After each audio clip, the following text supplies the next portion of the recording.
And it actually reminds me of my favorite story ever. Tucker Carlson comparing Charlie Kirk to Jesus during a memorial was beyond shocking.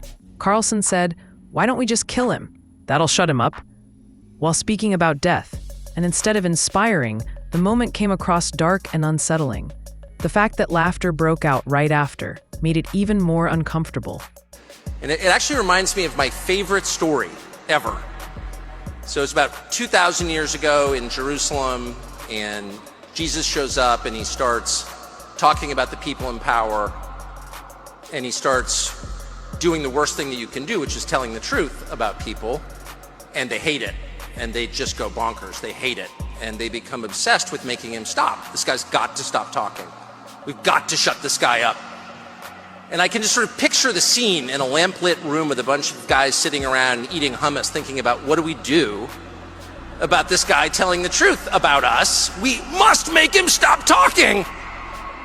And there's always one guy with the bright idea, and I can just hear him say, "I've got an idea, why don't we just kill him? That'll shut him up. That'll fix the problem."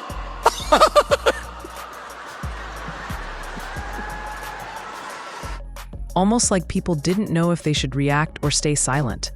The comparison itself is outrageous. Jesus Christ is remembered for sacrifice, resurrection, and salvation. To put Charlie Kirk in the same sentence is not only a stretch, but comes off as disrespectful. Carlson wasn't using this in a purely symbolic way. He leaned straight into suggesting Kirk's death would somehow quiet things down. That's not a metaphor. That's a line you don't cross, especially at a memorial.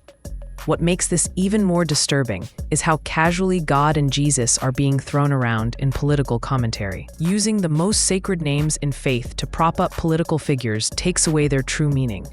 There's nothing profound about equating a modern-day commentator to the Son of God. It's reckless. This wasn't about honoring anyone. It was about pushing a narrative, stirring shock, and creating controversy. Carlson knows how to grab attention. But in this moment, it wasn't clever. It wasn't bold. It was tasteless. When you take something sacred and make it a punchline, you reveal more about your agenda than the person you're talking about.